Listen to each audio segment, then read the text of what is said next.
మంగళహారతులు పాడేవాళ్ళు ఆ రోజుల్లో. మంగళహారతులు పాడేవాళ్ళు ఓ ఏమని?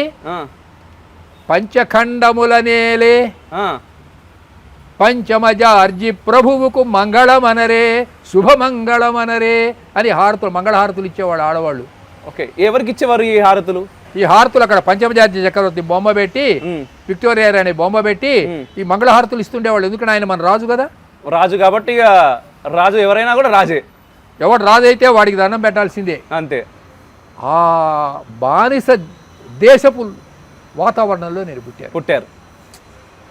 ఓకే, 47 ముందు మాట చెప్తున్నాను. 47 ముందు మాట. అప్పుడు తెల్లవాళ్ళు ఉండేవాళ్ళు, ఎక్కడ చూసినా తెల్లవాళ్ళు కనపడుతుండేవాళ్ళు. ఆఫీసర్స్ అంతా తెల్లవాళ్ళే, వీళ్ళంతా బానిసలుగా బతుకుతుండేవాళ్ళు. జస్టిస్ పార్టీ అని ఒక పార్టీ ఉండేది అప్పుడు. Justice party. మాకు స్వాతంత్రం వద్దు,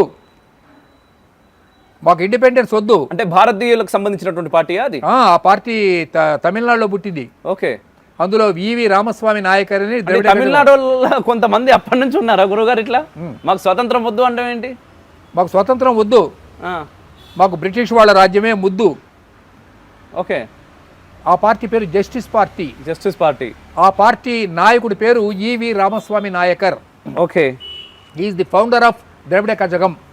ఓకే, ఆ ద్రవిడ కజగంలోంచే ద్రవిడ మున్నేత్ర కజగం అనే పార్టీ వచ్చింది. ఓకే, దాన్ని డిఎంకే అంటారు.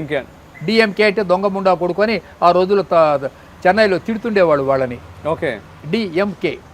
దానికి సి అన్నాదురైన ఒక నాయకుడు ఉండేవాడు 1950లో. మేము ఇండియాలో ఉండము, పాకిస్తాన్ లాగా మాకు స్వతంత్ర ద్రవిడస్థాన్ దేశం ఇవ్వండి అని అతను లోక్సభలో మాట్లాడాడు. ఓకే, మాట్లాడేటప్పుడు నెహ్రూ గారి కోపం వచ్చింది. అట్లాగే ఈ రామస్వామి నాయకర్ ఏం చేశాడు, శ్రీరంగం మీద, చిదంబరం ఈ దేవాలయాల మీద బాంబులు వేసి వాటిని ధ్వంసం చేయండి అని పిలుపునిచ్చాడు. ఓకే, దేవాలయాల మీద అంత కసి ఎందుకు వాళ్ళకు? దేవాలయాల పైన పిచ్చి అనమాట.